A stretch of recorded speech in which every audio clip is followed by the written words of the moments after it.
Merci de nous rejoindre sur Afro-Canada Télévision, sur ce nouveau numéro de Afro Club, un numéro que vous aurez à suivre presque tous les samedis, tous les week-ends sur Afro-Canada Télévision, qui va parler de l'actualité de la semaine.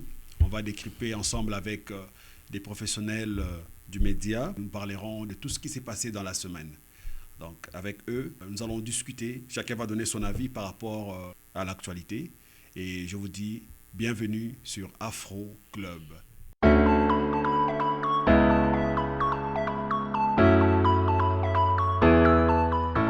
Merci beaucoup. On est avec Shadrack Dimbu, que je dis bonjour.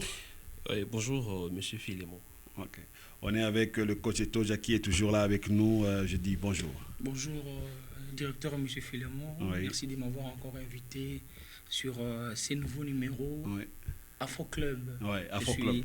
très content. Oui. Donc, nous allons décortiquer tout ce qui a été actualité durant la semaine. Ben, comme je venais de l'annoncer, que c'est un club qui va avoir comme objectif de décryper, faire le décrypage de l'actualité de la semaine, balayer un peu en boucle tout ce qui s'est passé durant la semaine et vous faire un rapport selon notre décrypage sur Afro-Canada Télévision. Donc, d'abord, Monsieur Shadrack, vos impressions par rapport à ce nouveau numéro qui est Afro Club. Bon, merci beaucoup, monsieur Philémon. C'est toujours, je dirais, un réel plaisir de passer régulièrement dans cette émission parce que c'est grâce à cette émission qui sera en mesure de mettre la population au parfum du vécu quotidien, de tout ce qui se passe. En tout cas, on sera là régulièrement pour éclairer l'opinion. Voilà. Coach Etoja, as-tu quelque chose à ajouter par rapport à ça? En tout cas, mon impression sur l'émission Afro Club, je dirais que c'est une émission auquel tous les Congolais, tous les Africains doivent suivre parce que le quotidien de chaque personne et de chaque actualité sera décrypté ou débriefé à la fin de la semaine sur Afro Club. Et je vais profiter à l'occasion pour vous informer qu'il y a eu inondation à la ville province de Kinshasa avec oui, Mboulébeti, il est là, il y a eu la pluie, il y a eu pluie aujourd'hui. diluvienne à Kinshasa et j'ai été mis au parfum par mon ami Jospin Diko que je salue à Limbafoire. En tout cas, la ville de pluie Kinshasa a remporté des vécus, c'était vraiment terrible. Catastrophique. Mais moi, je ne comprends pas, à chaque fois qu'il y a plu à Kinshasa, il y a des inondations. Mais bien évidemment, la ville de Kinshasa, avec l'urbanisme anarchique, c'est tout à fait normal que nous assistons à tous ces problèmes. Ça ne date pas d'aujourd'hui. Et c'est ça aussi, quand on insiste sur l'incompétence et la mauvaise gouvernance de ces régimes, ça non, fait partie on va pas rentrer dans l'incompétence. On va d'abord rester sur la pluie. C'est la pluie, les inondations, c'est aussi partout. Hein, c'est aussi partout dans le monde. Ça me fait rappeler, même aux États-Unis, dernièrement, il y a eu ouais. l'ouragan qui a frappé, qui a créé beaucoup de désastres. Ça me fait rappeler un ami qui essaie de me dire régulièrement, il me dit, Shadrack, la personne qui avait dit après la pluie vient le beau temps, je pense qu'il était français, soit américain, il n'était pas congolais. Parce qu'au Congo, quand il pleut, après la pluie, vraiment, c'est la mort, c'est les mauvais temps et tout. Donc, mais est-ce qu'il y a d'abord, y a-t-il pas comme de précautions que le gouvernement devrait prendre pour éviter que ces inondations qui tuent les gens à tout moment continuer, persistent comme ça? En tout cas, c'est comme je disais tantôt, c'est que pour un pays puisse bien fonctionner, il faut la bonne gouvernance. Et la bonne gouvernance, dans la question de l'urbanisme, il faut d'abord l'amélioration des infrastructures. Des infrastructures, des drainages.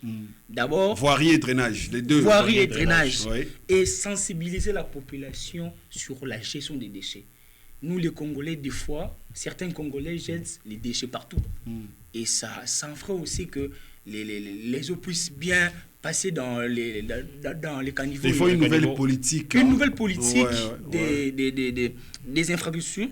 Et puis, sans sensibiliser la population, parce qu'on ne peut pas toujours laisser la responsabilité aux autorités. Mais est-ce que l'État seul peut remédier à ce problème? Parce que je trouve qu'il y a tellement à faire que l'État devient comme incapable. Moi, je trouve que c'est quand on dit que l'État seul, parce que l'État a une certaine mesure est régulateur. C'est-à-dire l'État dit peut-être que non, Voilà, il fait peut-être ça. Il faudrait que la population, à son tour, puisse respecter en tout cas toutes les précautions possibles pour que nous évitions à tous égards qu'à chaque fois quand il y a pluie, que nous assistions à des dégâts matériels. Donc si l'État, peut-être comme mon frère vient de dire, nous assistons actuellement à l'urbanisme vraiment archaïque. Et puis, c'est normal, on ne doit pas s'étonner quand il pleut, on ne va pas s'étonner que pourquoi est-ce que des rues sont remplies d'eau, etc. Donc, toutes les voiries, les drainages sont bouchés. Sont bouchés. Sont vraiment bouchés. Et... Mais il n'y a pas eu de cas de décès enregistré jusqu'à ce moment, on n'a pas encore eu de rapport. Pas de rapport. En tout cas, les grandes voiries telles que Lingwala, Barumbu, sur l'avenue Kabambar, Kalembelembe, en tout cas, il y a, même devant les palais du peuple. Là-bas, c'est toujours une piscine, là. Je vois une voiture qu'on appelle communément 207 en train de voilà, c'est ce que je voulais dire. Mais non. Devant plutôt le palais du peuple. Donc après la pluie, il y avait une véhicule qu'on appelle 207 communément en train de flotter. Donc c'était vraiment... C'est ça aussi les failles de l'urbanisme. C'est ça. Mais il y a un ministère pour ça, non? Le ministère de l'urbanisme et voirie et quelque chose comme ça. Mais quand je vais invoquer l'incompétence, vous allez refuser. Ça c'est toute une politique à mettre en place. Parce que fait ce ministère? Il y a des projets, il y a des propositions, il y a des solutions qui ont été déjà évoquées. Il y a des experts qui en parlent tout le temps. Mais nous voyons que l'applicabilité n'est pas au rendez-vous. Dernièrement, il y a eu quelqu'un qui est posé sur les chaînes de télévision au Congo qui disait qu'il est venu avec un projet pour résoudre qu'il n'y ait plus de poubelles dans la ville, pour pallier à ça, et qu'il a fait rentrer le projet au gouvernorat, et ça a été rejeté. Je ne sais pas. Mais... En ce qui concerne le projet, beaucoup de jeunes ont déposé des projets au niveau des gouvernements. Qui n'ont pas été pris en compte. Parfois, les projets ne seront pas pris en compte, mais les mêmes projets seraient utilisés. Par une autre personne. Par une autre personne, ou les autorités gouvernementales. Ils vont donner aux cousins, aux neveux. Pour en profiter de ça aussi. Mais moi, je trouve que cette manœuvre, ça décourage un peu. Vous voyez, vous savez, ce qu'on appelle l'idée, ce n'est pas quelque chose de facile. C'est-à-dire, je peux avoir mangé mon idée de faire développer mon pays, mais quand je vis avec mon idée, elle le saboter, mais je me rends compte qu'après quelques temps, c'est la même idée qui est utilisée. Donc, ça, c'est dans tous les ministères, hein? Presque dans tous les ministères. Pêche, élevage, partout, dans tous les ministères. Il y a de mêmes méthodes. Ça décourage les gens d'apporter des projets au pays. Ça décourage. Ouais. En tout cas. Bon, je pense que vous qui suivez, avez-vous aussi partagé notre avis? Si c'est le cas, écrivez-nous en commentaire. Il nous fera plaisir de lire vos messages et de vous répondre. Pourquoi pas, vous aussi, vous pouvez passer sur ce club, Afro Club, pour donner aussi votre avis. Donc, on va commencer avec la qualification des léopards. Une des situations qui a égayé pas mal de Congolais partout dans le monde, de voir que la RDC qui est habituée à passer avec des calculatrices à côté, il faut vraiment louer cette fois-ci. Le léopard passe en premier, sans pourtant se casser la tête, sans pourtant faire des calculs. Votre avis? En tout cas, c'est une bonne chose.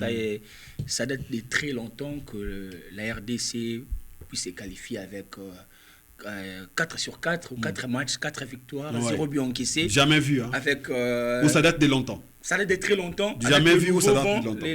Les nouveaux vents qu'a amené le coach Sébastien Desabre. Ouais. En tout cas, l'équipe de la RDC tout fait tout flamme avec... la nouvelle génération, avec le capitaine Chancel Mbemba, avec toute sa bande, avec, comme je cite, Silas et les autres. Meshak Elia qui a fait un doubleur. Et je pense que la RDC sera bel et bien à la CAN 2025 et nous souhaitons qu'il y ait du bonheur et que nous puissions ramener la coupe à la maison. Quoi. Ah, ça c'est un autre point. Ça il faut bien se préparer pour. C'est vrai que c'est l'objectif de tout le monde. Oui, mais oui, quand nous n'irons pas au Maroc pour faire le tourisme. Pour faire le tourisme ou être figurant. Non, non, non. Monsieur Shadrach. Donc, je dis que c'est vraiment un réel plaisir parce que nous sommes Congolais. Donc, parce que je rappelle, sauf erreur de ma part, c'était depuis 1974 que nous avions remporté la CAN. Alors j'espère bien que cette fois-ci, en 2025, on va remporter. Parce que la RDC, ce n'est pas un pays minime, c'est un grand pays. Je pense qu'avec les joueurs que nous avons actuellement, ce sont des grands joueurs avec les coachs avec sa manière de faire les coachings, je pense vraiment... le coach Sébastien Wade. Le coach Sébastien. Donc, Sébastien qui est même déjà... il doit avoir le passeport diplomatique congolais. Mais avec l'arrivée du coach, en tout cas, nous avons senti, et si l'organisation aussi, parce que les 2 dernières décennies, en tout cas, les Léopards, il y avait même des binationaux qui refusaient de venir. Ouais, là, mais ils sont tous revenus au pays. Nous avons quand même des binationaux qui viennent avec volonté, avec détermination. Ouais. Et qui jouent aussi bien. De représenter les pays. Bien, ouais. Et on sent quand même ces nouveaux vents, l'organisation. Mais c'est ça, la nouvelle politique que nous voulons dans tous les secteurs.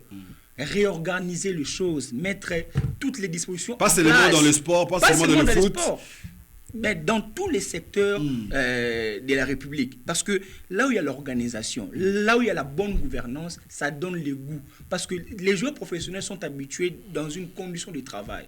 Mais quand ils reviennent au pays, vous devez aussi les mettre dans ces conditions-là pour qu'ils puissent bien faire leur travail. Je pense que ces nouveaux vents a apporté un bon jus et aujourd'hui, on a des résultats. On a des résultats aujourd'hui, ça c'est vrai. Mais est-ce que... Bien évidemment, la dernière CAN, la RDC a laissé une très bonne impression.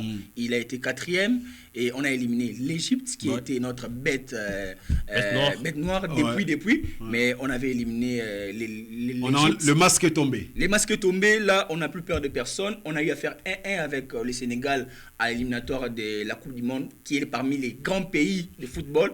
Les grandes nations africaines du continent. Ça, donc la RDC n'a peur de personne. Okay. Nous irons à la CAN 2025 avec toute humilité, mais avec l'espoir et la détermination d'avoir la Coupe. Monsieur Shadrack, pensez-vous qu'avec les 11 Congolais...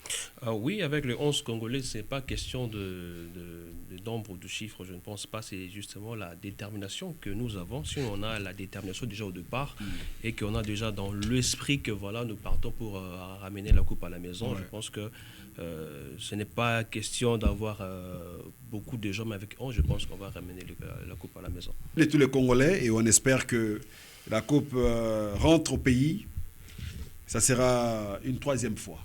Oui, ça sera pour une 3e fois. Après plus de 40 ans, la RDC pourra aller au Maroc pour chercher la coupe. Moi, ce que je souhaiterais encore, comme suggestion à la fédération, c'est encore de séduire encore nos binationaux. Nous avons des bons joueurs. Vous pensez que les bons joueurs proviennent plus de l'extérieur? Mais oui, pas seulement de l'extérieur, mais ils sont d'abord congolais.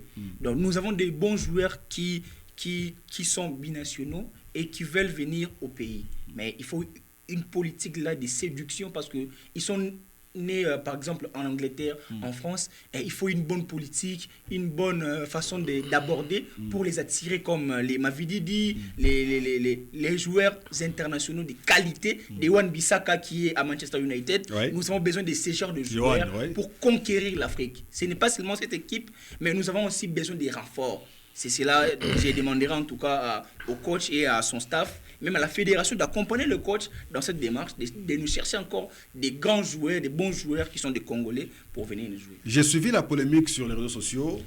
Il y avait 2 photos. On a mis le coach Sébastien et de l'autre côté c'était Ibenge. Il y avait la polémique là-dessus sur qui est le meilleur entraîneur entre le coach Ibenge qui a fait aussi son temps, qui a fait de merveilles pour la République, et le coach Sébastien qui est là pour l'instant. Selon vous? Selon moi, ce sont 2 époques différentes. Et je pense que je ne pourrais pas mettre un au-dessus de l'autre. Je pense que chacun va donner le meilleur de lui. Son époque, comme Ibenge l'a fait, nous a ramené une médaille de bronze. Je crois que c'était au Côte d'Ivoire ou quoi, je ne sais plus, mais... En 2015, nous avons eu la 3e place, c'est grâce à Ibenge.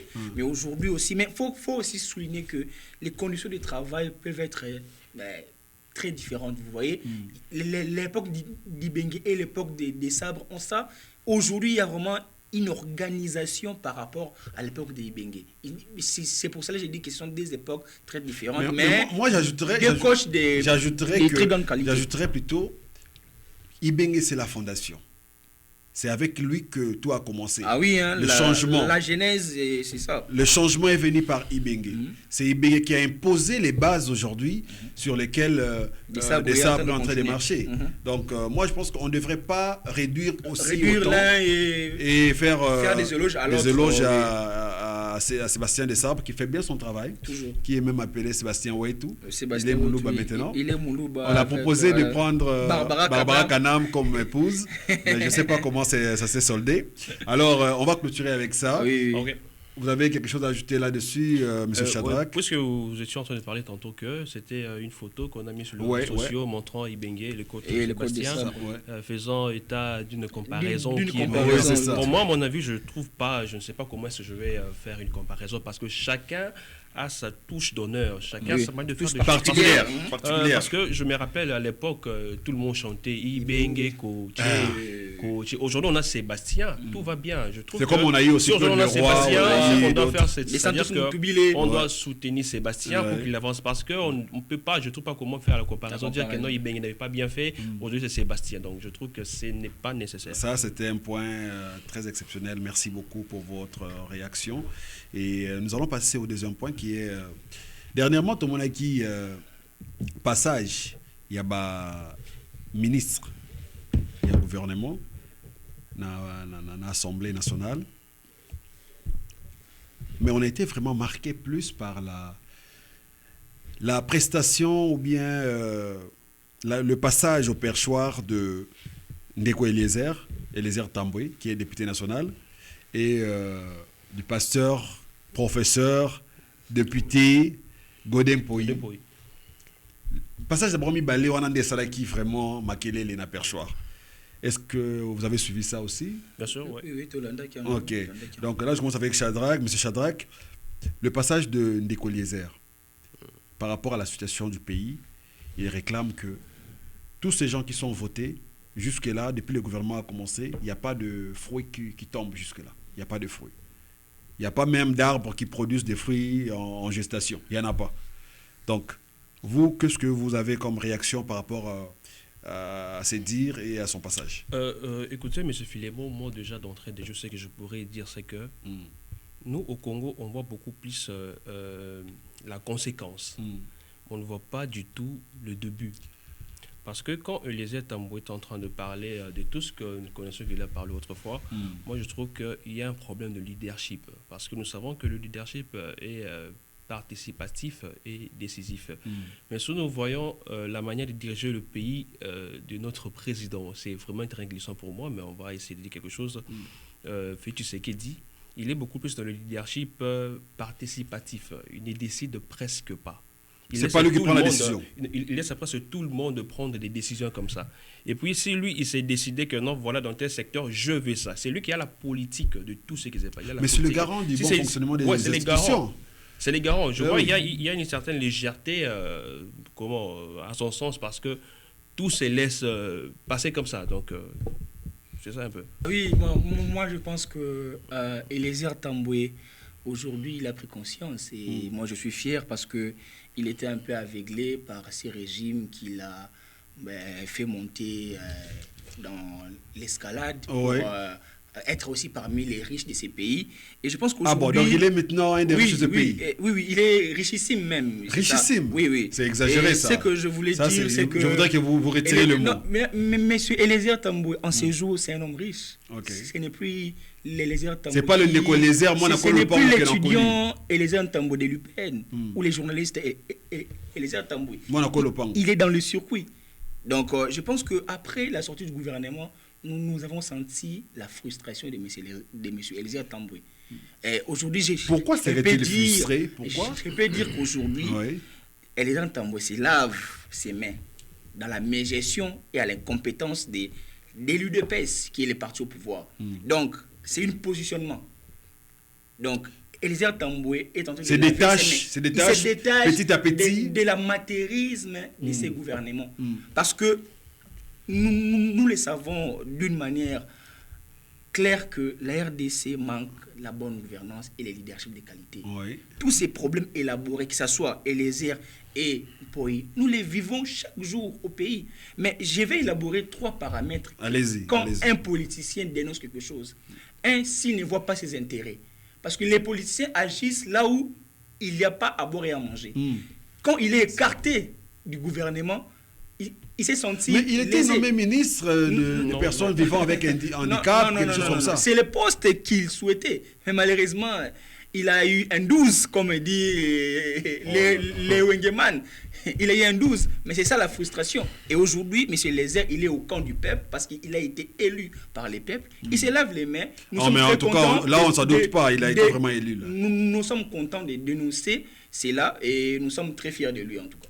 Mais attends, Lézère, tout le monde connaît qu'il est avec Fachi. Mais aujourd'hui, c'est peut-être son travail qu'il est en train de faire. Le travail d'un député, c'est de défendre la population. Le travail d'un député, c'est de parler pour la population. C'est le travail. Qu'est-ce qu'il a fait de mal? Ou qu'est-ce qu'il pouvait faire, qu'il pouvait s'identifier comme un détachement avec le gouvernement? Mais si c'est le cas, pourquoi est-ce qu'il ne l'a pas fait au premier mandat? Pourquoi attendre de le faire au deuxième mandat? Question. Mais il a toujours fait ça.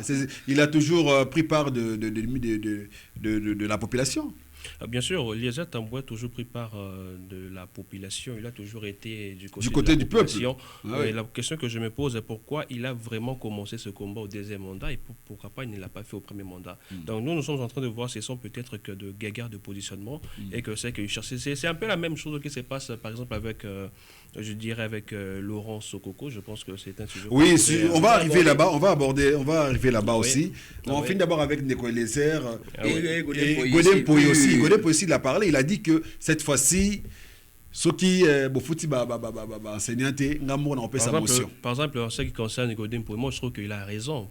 Il a raison parce que c'est que nous sommes en train de remarquer aujourd'hui comment un enseignant qui fait en sorte que nos enfants puissent étudier, celui-là n'est pas bien payé. Mais on voit un député, il est payé, je ne sais pas, 21 000, j'attends parler actuellement, c'est 30 000 $, ce n'est pas normal. Donc il a raison de parler parce qu'un enseignant qui met tout son temps, il y a des enseignants peut-être à l'école primaire, il peut commencer de 6 heures, ou je ne sais pas, 6 heures à 17 heures, à la fin du mois, il est payé à 120 000. Alors on voit un député qui vient par exemple à 10 heures, il rentre à 15 heures, fin du mois, 21 000 $. Quelle injustice, M. Filémon. Et les députés aussi, ils ont des congés parlementaires, ils vont visiter avec des frais de l'État par-ci, par-là. Oh là là. Mais c'est ça, parce que moi, je dis toujours que la répercussion de tout ce qui se passe, ça se voit dans la vie quotidienne. Aujourd'hui, nos professeurs ne sont plus professeurs, ils sont des politiciens. Parce qu'on sait que à l'Occident, les professeurs sont comme des élites, des génies. Mais au Congo, le professeur va quitter l'université pour aller faire la politique. À la politique, et il laisse les étudiants avec les assistants. Voilà pourquoi même notre système éducatif est biaisé. Il est en train de chuter. Parce que les professeurs ont compris qu'avec l'enseignement, ils seront moins rémunérés et qu'à la politique, ils seront bien rémunérés. Voilà pourquoi tous les professeurs, ils sont meilleurs politiciens. C'est ça le problème. Godem Poy dit que ceux qui vont foutre enseignants, il y a une motion de censure. Pour ou contre Idéona? Non, moi je suis pour. Moi je suis pour. Parce que pourquoi est-ce qu'on ne va pas payer les enseignants? Le député, s'il travaille pendant 6 mois, par exemple, s'il n'est pas payé, s'il va travailler, pourquoi est-ce qu'on ne va pas payer les enseignants? C'est leur droit. Ils travaillent pour être payés. Ils donnent de l'intelligence à nos enfants. Nos enfants deviennent peut-être, des gens deviennent des ministres qui sont aujourd'hui. Par exemple, j'avais entendu, j'avais suivi un extrait de Godem Poy qui avait dit qu'il avait été enseigné par le professeur Mabimou Lumba. Mais si Mabimou Lumba à cette époque n'était pas payé, est-ce qu'il aurait le pouvoir de l'enseigner? Je comprends. Mais est-ce que ça ne devrait pas être quelque chose de normal que tous les députés aient la même pensée parce qu'ils défendent le peuple et soutiennent les initiatives comme telles et paralyser le système, par exemple? Il faut comprendre que la politique congolaise, c'est aussi la majorité de l'opposition. Et la majorité, à leur façon de fonctionner, ils ont une ligne à suivre. Donc, ils ont des instructions de leur autorité morale. Et je pense que le professeur Godem Poy a totalement raison, parce que dans un pays comme la RDC, les enseignants doivent être chouchoutés. Nous sommes à 100 millions d'habitants. Et aujourd'hui, quand la police, ou soit les policiers sont mal payés et les enseignants sont mal payés, mais dis-moi, un député qui gagne 21 000 $ contre 120 000 francs d'un enseignant, c'est totalement injuste. Mais il y a le détournement qui se passe en RDC. On doit aussi revoir parce que Godem Poy a été président de l'Assemblée provinciale de Kinshasa. Il y a aussi des impayements là-bas. Mais c'est que j'étais en train de dire tantôt ici que les politiciens se soulèvent quand ils voient que leurs intérêts...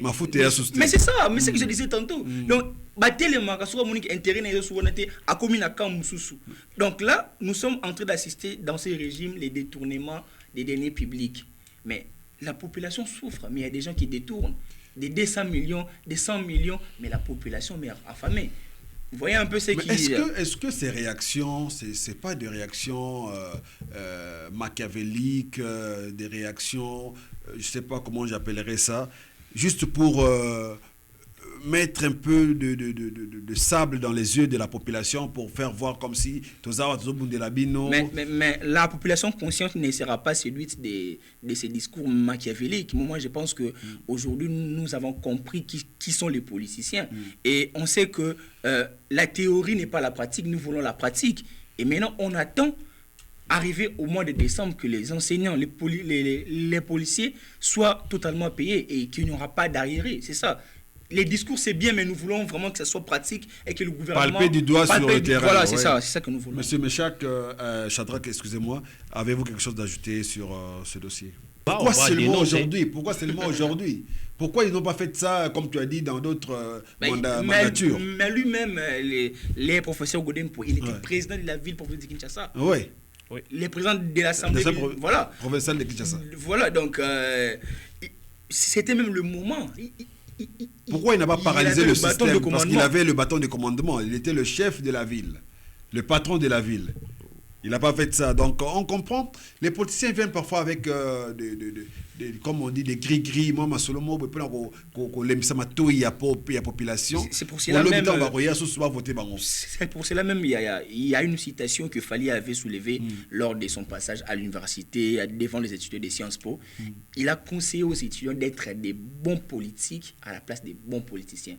Parce qu'aujourd'hui, les politiciens peuvent sortir de partout. Mais un bon politique, c'est celui qui a le souci du peuple. Mais est-ce qu'on a qui a le leadership de qualité et qui pense... Mais les bons politiques au Congo, mais je ne sais pas s'il y en a. Mais on a des milliers de politiciens. C'est pour cela que je demande aux jeunes qui vont se lancer à la politique d'être des bons politiques pour aider la population à vivre comme nous les souhaitons chaque jour. Ok. Un autre sujet qui est l'affaire de Laurent Sokoko, l'ami à Yatuke Boketua-Yambo, que nous saluons depuis Belgique. Son ami Yatuke, son ami Laurent Sokoko, a le but que a commune rebelle, a bien que ça va ex-face surtout va rejoindre mais moi ce que je peux dire sur ces sujets, un bon leader ne peut pas être un bipolaire. Parce qu'il y a Laurent Sokoko, on sent la bipolarité dans lui. Et c'est lui qui a été un grand mécène pour détruire notre culture au niveau de l'Europe. C'est lui qui a... Il est à la base de la destruction de la culture congolaise en Europe. De la culture congolaise en Europe pendant 10 ans. Et c'est grâce à notre artiste Fali Ipupa qui a décanté la situation. Et c'est grâce à ces messieurs-là. Il a changé de camp, il est venu soutenir les présidents de la République. Il n'a pas eu ce qu'il voulait. Aujourd'hui, il se proclame rebelle. Il appelle tous les ex-phases pour venir contrer les pouvoirs. Est-ce que la bonne façon pour accéder au pouvoir en 2024, est-ce que c'est en menant une rébellion ou c'est de venir avec des idées concrètes, réelles, exposées devant la population, nous montrer réellement les failles du gouvernement en place et nous... C'est que toi, tu vas faire. Le projet que vous avez pour la RDC, c'est ça le meilleur moyen. Parce qu'aujourd'hui, on ne veut pas assister encore à des guerres. Et puis, ça fait plus de 25 ans que la RDC est en guerre. Dans la guerre. Et nous ne voulons plus les sangs coulent toujours. Donc, il y a Laurent Sokoko. Il n'a qu'à continuer ce combat qu'il avait commencé. Mais il a déjà échoué avec des bouquets tués les autres. Et je pense que son combat n'aboutira à rien. En tout cas, ce que nous voulons, c'est des élections transparentes que la RDC va organiser en 2028. Donc, les combats de Laurent Sokoko, ça ne pourra jamais marcher. Parce que il n'est pas... Pourquoi ça ne marcherait pas? Lui, il n'a pas de position. Il est des fois avec des combattants, il est des fois avec la majorité présidentielle. Aujourd'hui, il est dans la rébellion. Cette bipolarité... Il est aussi dans la musique. Il est aussi mécène dans la musique. Il manque de positionnement. Il est connu avec de quoi? Il est connu grâce à a des acharnements sur notre culture. En fait, lui, il a une mauvaise image en RDC. Okay. Et la rébellion n'est pas une solution pour accéder au pouvoir. Monsieur Shadrack. Ah oui, merci Philémon. Donc, si c'est que je peux ajouter dans ça, c'est que moi, je trouve Laurent Sokoko, il a manqué un peu ce qu'on appelle la patience. Ce sont des gens qui, peut-être, quand ils sont tout près du chef de l'État, ils demandent des choses. Et puis, c'est qu'ils demandent, si ce n'est pas accordé, ils changent de position. Donc, moi, je trouve qu'il est un tout petit peu versatile. C'est que je peux penser à mon niveau. Peut-être qu'il cherchait quelque chose, un poste, et je ne sais pas. Il n'a pas trouvé ce qu'il voulait. Il n'a pas trouvé ce qu'il voulait. Voilà pourquoi vous voyez un changement brutal de sa part. Mais il y a Laurent Sokoko fait appel aux ex-phases. J'ai pensé à ça la nuit, je disais, mais les ex-phases, le dernier ex-phase avait quel âge? Depuis 97, le départ du régime, le dernier ex-phase, parce que les ex-phases, on sait que ce n'était pas des enfants à l'époque. Oui, c'est ça. Ce n'était pas des jeunes de 20 ans, non. Alors, le dernier ex-phase, s'il avait un minimum de 30 ans. Aujourd'hui, on est en 2024. Donc, 97, 24, c'est 27 ans passés. Oui. Il aurait aujourd'hui 57 ans. 57 ans. Est-ce que quelqu'un de 57 ans pourrait encore servir dans la rébellion, si ce n'est pas signer les papiers sur le champ des tirs, par exemple? Ah, mais c'est ça que vous allez voir que c'est une blague, parce qu'il y a Laurent Sokoko fait appel aux ex-phases qui sont déjà vieux, et sa déclaration sur les réseaux sociaux, on sent que c'est un monsieur qui n'est pas sérieux, qui ne prend pas en compte ce qu'il fait, il ne maîtrise même pas son combat, et il est seul dans son combat et dans sa lutte. Pourquoi? Parce qu'il n'a pas eu gain de cause et par rapport à son retour au pays en cherchant à avoir quelque chose auprès du gouvernement en place. Je pense que sa démarche va échouer parce que... La rébellion, faire couler le sang des Congolais ne serait pas une option que nous pouvons encourager ou retenir pour l'accession au pouvoir. Donc, on devrait attendre normalement les élections. On postule tranquillement. On amène son projet jusqu'à bon port. Et si jamais vous êtes choisi, vous êtes élu, le pouvoir est à vous. Oui. Donc, c'est un peu ça.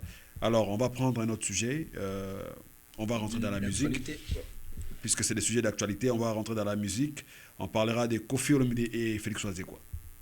Des légendes de la musique. Des légendes de la musique. On commence avec M. Shadrack. Affaire Koffi Olomide et Ouazekwa, parce que nous sommes en train d'attendre actuellement, il y a un rythme de relation à couteau tiré entre les deux artistes, Olomide et Ouazekwa. Alors nous aurions attendu peut-être que Koffi Olomide serait dans une réunion sur un endroit téléphonique avec un des journalistes en train de vilipender Ouazekwa, chose que je ne suis pas sûr parce qu'il n'y a pas on n'a pas entendu l'audio. C'est ça. Je ne sais pas comment je vais confirmer ça parce qu'il n'y a pas d'audio, parce que j'ai même entendu Miguel Ma dans sa sortie médiatique, elle a dit il n'a jamais fait ça, il n'a jamais eu un instant à être à un endroit avec Koffi Olomide en train de vilipender Ouazekwa. Donc ce sont des choses que je me réserve jusqu'à l'heure de dire, parce que je ne sais pas si ce qui s'est dit sur les réseaux sociaux par Chouramboma, si c'est là, ça s'avère vrai. Mais puisque Chouramboma était là, votre version? Moi, je pense que c'est un sujet, moi je trouve à la fois minime et à la fois... Qui n'avait pas raison d'être. Oui, mais parce que là, c'est comme un sujet des... Genre, quelqu'un a parlé derrière le dos de Ouazekwa, genre, que Koffi Olomide s'est moqué de lui par rapport à son concert à Adidas Arena.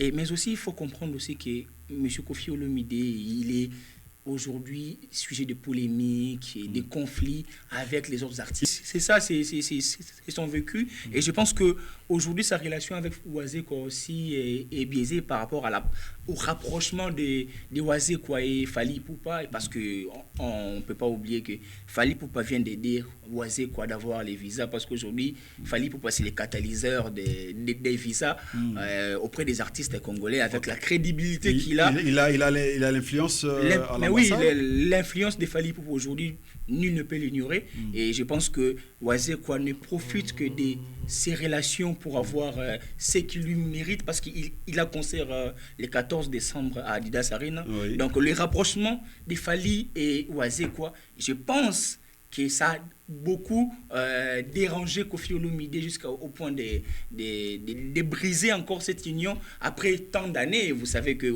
Oasé avait déclaré que Baroyo Kanara Mukolonzambe. Mais dernièrement, ils ont même produit une chanson. Mais c'est ça. Baroyo Kanara Mukolonzambe a rejoint. Donc, Baroyo Kana. Mais Baroyo Kana qui, et je pense qu'aujourd'hui, c'est une question d'intérêt. Oasé regarde aussi sa carrière. Et aujourd'hui, pour avoir la crédibilité, pour avoir un grand soutien du public aussi. Oui. Aujourd'hui, avec le mot d'ordre de Fally Ipupa, les Warriors sont mobilisés à être le 14 décembre. Donc tout le monde doit se rallier à Fally Ipupa pour avoir du succès, pour remplir les salles en Europe. Non, c'est pas tout le monde qui doit se rallier parce que chaque artiste a ses fans. Mais si tu sens que tu n'as pas assez de fans, il faut te rallier à un autre artiste. C'est tout à fait normal. On va rester sur l'affaire Koffi Olomide et Oasé. Est-ce qu'aujourd'hui on peut dire c'est normal de voir de grandes personnes, des légendes comme les artistes, discuter ou bien s'échanger, rentrer en conflit, juste parce que l'un a parlé derrière le dos de l'autre? Est-ce que c'est correct, ça? Bon, moi je trouve que ce n'est pas justement ça les problèmes qu'elle aurait parlé. Je confirme pas. Parce que moi je ne trouve pas vraiment c'est les problèmes que l'un a parlé derrière le dos de l'autre, parce que c'est un peu comme je peux dire que j'ai par exemple un problème avec mon frère. Alors je ne sais pas par où je peux t'attaquer. Je veux justement attendre que tu fasses un SRS, un petit truc, et puis je vais m'attaquer à toi. Ouais. Donc moi je trouve que ce n'est pas ça vraiment le problème. Il semble qu'il y avait vraiment des problèmes, quand tu viens de souligner, parce que Koffi n'est pas du tout content de voir Oasé tout près de Fally. Parce que Koffi, on sait, personne ne l'ignore, Koffi actuellement avec Fally, ça ne marche pas.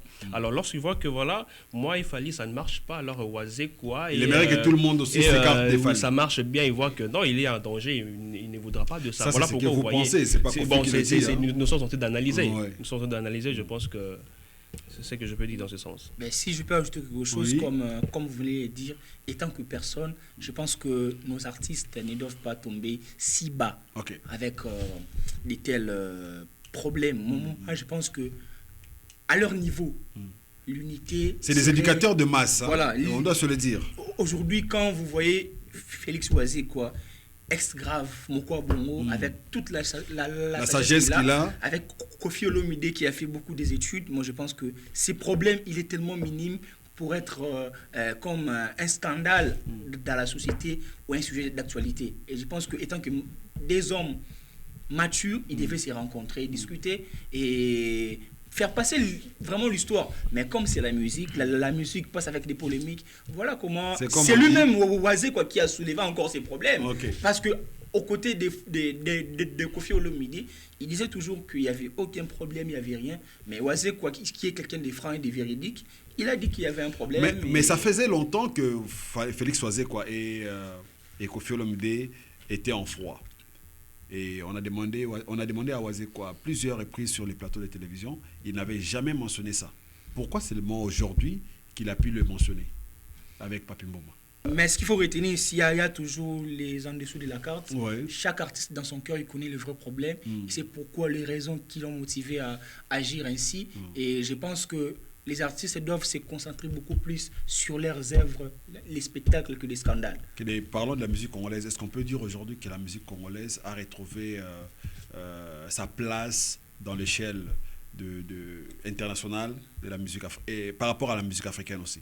Mais aujourd'hui, nul ne peut ignorer, grâce à Fally Ipupa, qui est les porte-étendards de la musique congolaise, les numéros 1 actuellement de la musique congolaise, c'est grâce à Fally Ipupa. Ça, c'est selon ton classement. Non, mais il faut le mentionner. Il faut le mentionner. Aux questions, juste le mentionner. Ça, ce sont mes réponses. Parce qu'il n'y a pas c'est pas mentionné sur Forbes. Il n'y a pas une institution quelconque qui l'a... Vous m'interrompez. Donc, j'étais en train de dire, avec Fally aujourd'hui, avec tous les exploits que Fally est en train d'accomplir dans la musique congolaise, on peut dire aujourd'hui que Fally a encore ramené la RDC sur la scène musicale, dans l'industrie musicale d'Afrique et à l'international. Et c'est grâce à Fally qu'on a encore eu des concerts en Europe pour la première fois en 2020 à Bercy. Grâce à Fally, on a eu un grand concert dans la plus grande salle de l'Europe, qui est le Paris à Défense Arena. Ouais. Donc aujourd'hui, avec 40 000 places. 40 000 places, et nous voyons encore nos artistes, des Ferrego et des Ritier, qui emboîtent les pas. C'est ça la fierté de la musique congolaise. Ça, il faut encourager l'artiste Fally Ipupa. Coup de chapeau à Fally Ipupa. La musique congolaise aujourd'hui a-t-elle reprise sa place à l'échelle internationale? Oui, mais Philemon, je peux dire qu'à nos jours, la musique congolaise a repris sa place parce qu'actuellement, nous sommes en train de voir,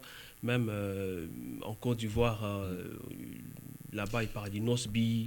En Côte d'Ivoire, on parle de... Il y a même un featuring qui est là, avec Apuchu, Inosbi et Apuchu. Voilà. Moi, je trouve qu'au Congo, il y a tout le monde qui fait bien son travail. Actuellement, il n'y a pas seulement que Fally. Il y a Ferregola, il y a Gez Bawete, il y a Inosbi, il y a Robinho. Donc, les coquilles, c'est de tous ces musiciens-là. Héritier Watanabe et Motonatembe. Je vois que c'est... Il faut aussi mentionner Héritier. Je vois que c'est les coquilles de tous ces musiciens-là. De ça, là, que non, voilà. Actuellement, notre musique est vraiment respectée, je pourrais dire, à l'échelle planétaire. Parce qu'on doit se le dire que la musique avait déjà sa place. Mais elle a perdu sa place à cause du phénomène combattant. Pendant 10 ans, nos artistes ne pouvaient plus se reproduire en Europe, ne pouvaient plus se reproduire nulle part ailleurs. Donc cela a étouffé la musique. Et ça, c'est grâce à... Ben oui, c'est comme je disais tantôt, c'est grâce à Fally Ipupa. C'est grâce aussi à son carnet d'adresses. Parce qu'aujourd'hui, Fally Ipupa représente une institution. C'est grâce à Fally qui est bien encadré, qui est bien entouré. La RDC est représentée dans plusieurs organisations et il est tout le temps présent pour parler de la RDC et tout ce qui se passe en RDC. Mais puisque nous parlons de Fally Ipupa, on doit remarquer qu'il sera ici à Montréal le 8 novembre au Centre Bell. Un concert qui n'est pas encore à guichet fermé jusque-là. Non. Il y a encore les billets qui sont en ligne parce que ce matin, j'ai eu le temps de vérifier. Il y a encore les billets, je pense, de $100 qui sont encore disponibles et les billets je pense, de 350 VIP. Les billets vont de combien à combien? C'est quoi la fourchette? C'était des 59 à 300 quelque chose $. Ok. Je pense que c'est une salle qui contient 18 000 personnes. Non, c'est 21 000. 21 000 personnes. 21 000 places assises. Oui. Mais je ne sais pas si le format sera le même avec ce nombre de places ou c'est encore... Avec les informations recueillies, c'est le format des 18 000 places pour le concert, mais la salle est une salle de 21 000. Mais en tout cas, les formats de la salle, c'est le même format avec Bercy des 20 000 places. Donc, Ali va reproduire la même salle qu'elle a fait à Paris, il va reproduire ici à Montréal. Donc, c'est quasiment Bercy. Mais c'est quasiment Bercy. Parce qu'on ne peut pas faire la comparaison avec le Canada et l'Europe, c'est ça. Là-bas, parce que quand il va jouer, je pense que ça sera le 8 novembre, il fera vraiment très froid. Ouais. Et puis c'est ça déjà le premier problème, parce que c'est déplacer, venir là où il fait très froid, vraiment, ça sera vraiment un grand problème. Donc je pense qu'avec Fally Ipupa, il est vraiment beaucoup aimé, les gens vont toujours se déplacer. Parce que moi, je sais qu'en Europe, il y a plus d'Africains, plus de gens qui aiment la culture. Pour remplir une salle de 20 000 places pour Fally Ipupa en Europe, c'est pas difficile. Mais par contre, ici au Canada, avec des occupations des gens ici, tout le monde est derrière. Ici au Canada, nous espérons bien déjà, parce qu'il y a une grande partie qui est déjà achetée. Parce qu'en Europe, vous parlez aux Africains ici. Parce qu'un jour, j'étais à bord d'une voiture, il y avait un Haïtien qui écoutait la chanson de Fally Ipupa. Je dis, mais comment tu connais ces messieurs? Il m'a dit, c'est mon artiste préféré. Donc je pense que Fally Ipupa, il n'a pas de limite. Okay. On doit pas mais dire la promotion jusque-là, ça avance comment? Je pense que la promotion au niveau des Warriors, comme je le suis sur les réseaux, les Warriors... T'es pas Warrior, toi? Non, même moi, je suis pas Warrior. Mais j'ai vu la photo de Fally Ipupa du concert que tu as posté sur... Oui, c'est parce que nous sommes les Congolais. Et Fally sera ici au Canada dans une grande salle, une salle mythique, et nous Congolais, nous Africains, nous devons soutenir nos artistes. Pareil avec les autres artistes, Ferrego et les autres, nous allons les soutenir. Donc je pense que... Vous ne serez pas Warrior, vous ne serez pas Gaulois. Je ne peux pas avoir une tendance quelconque. Vous n'avez pas de casquette jusque-là? Pas de casquette en tout cas. Mais c'est une opportunité qui se présente une fois peut-être l'année ou bien après 2 ans. Donc on doit que je voulais encore rajouter, c'est que à travers Afro-Canada Télévision, nous voulons aussi entrer en contact avec l'équipe de Fally, l'accompagner aussi par rapport à la promotion, par rapport à l'événement, parce que Fally, pour passer un compatriote congolais, Afro-Canada étant chaîne communautaire, nous voulons aussi accompagner nos artistes dans leurs concerts, dans leurs événements, et c'est ça notre souhait, et nous voulons vraiment que l'équipe des Fally se manifeste, en tout cas pour que Afro-Canada Télévision soit parmi... Afro-Canada est prêt pour travailler avec tous les artistes. On a toujours dit que nous, on est une chaîne de télévision. On n'est pas pour X contre Y. Non, on est là pour travailler, pour faire la promotion avec tous les artistes. Ça nous fera énormément plaisir si jamais on soit contacté par l'équipe de l'artiste Fally Ipupa pour pouvoir faire le travail comme il se doit. Je pense que les quelques billets qui restent vont finir.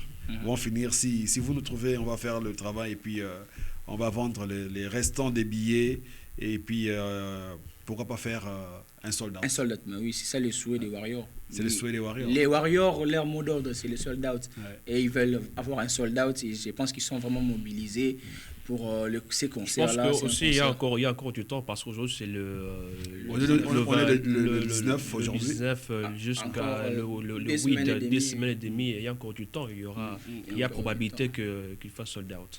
Ben, c'est le souhait de tous. Parce que le billet, ça c'est tous les jours. Chaque jour. Si vous entrez dans le site, vous verrez que ça diminue. Donc, c'est probable qu'il fasse le sold out. C'est probable qu'il fasse le sold out, on le souhaite. Bonne chance à l'artiste Fally Ipupa qui va jouer. J'aimerais aussi vraiment souligner que... Oui, on termine avec ça. Fally Ipupa a une grande tournée. À partir du 6, il sera aux États-Unis, au Canada, il sera en France. Donc, il a 45 jours avec 12 concerts. C'est quand même à féliciter l'artiste Fally Ipupa. Et je pense que... Et surtout, il joue le 6 aux États-Unis. États-Unis, le 7, il est ici. Oui, le 8, il joue ici. Après, le 11, il est à Marseille. Le 12, à Nantes. Et donc, il a vraiment un agenda très chargé. Voilà pourquoi j'ai dit que Fally, c'est le porte-étendard de la musique congolaise en ce jour. Monsieur Shadrack, vous riez, vous avez quelque chose à ajouter? Non. Okay. C'était notre premier numéro Afro Club. Je pense que vous avez suivi avec beaucoup d'attention. Si vous avez aimé, n'oubliez pas de marquer quelque chose en commentaire. Et puis, ça nous fera plaisir de vous revenir avec d'autres actualités pour la semaine prochaine. C'est un rendez-vous qui sera pris chaque samedi. On sera ici. Et puis, vous aurez l'intégralité le même samedi. Vous avez quelque chose, un dernier mot? Un dernier mot, en tout cas, merci beaucoup, M. Philemon, pour l'invitation. Merci pour ces beaux plateaux. Vous êtes le bienvenu. De Afro-Canada Télévision, une chaîne communautaire qui nous donne l'espace de s'exprimer. Sans filtre. Sans filtre, en tout cas, avec la liberté d'expression. Malgré tout, vous me freinez des fois, mais c'est un plateau. C'est mon travail de réguler les choses sur le plateau. C'est mon travail. Je profite en tout cas de saluer la reine Ameng, mon héritier Darwin Etoja, Jospin Dikou, Sarah Congo, Fifi Pembele, Sephora Fuelo depuis la France qui suit aussi Afro-Canada. Sephora Fuelo, on te salue. Et je suis de cœur avec une connaissance à moi qui a perdu la vie au niveau de l'Angola à partir des injections du BBL. Oui, les BBL. On reviendra avec ça pour la semaine prochaine. On parlera aussi de ça. Donc, on a vu Angola, Bazana Matanga, Afro-Canada, Totomboli Bango, nous partageons vraiment les sentiments avec vous. Monsieur Shadrack, avez-vous quelque chose à ajouter? Oui, et puis, merci beaucoup, Monsieur Philemon. Merci énormément pour l'invitation. J'espère qu'on pourra encore revenir très prochainement. Déjà, je vous dis un grand merci. Merci. Et voilà. Bon week-end à vous. Merci beaucoup. Donc, vous avez suivi cette émission. Donc, là, nous saluons Gilbert Emongo, un jeune très intelligent et qui se défend très bien et puis qui lutte pour la jeunesse. Monsieur Gilbert Emongo, nous te saluons. À mon vieux Guy, qui est à partir de l'Angola, à partir de Soyo, qui me dit tout le temps « Bon, là, vous avez votre dédicace à Maman Bibiche aussi. Je vous salue tous. Vous suivez cette émission de partout. N'oubliez pas, comme j'ai toujours dit, de partager l'émission. Faites passer le message et puis abonnez-vous. Faites-nous part de vos commentaires. Nous serons là pour vous servir. On marque le rendez-vous pour le samedi prochain, même chaîne, même heure. Portez-vous bien.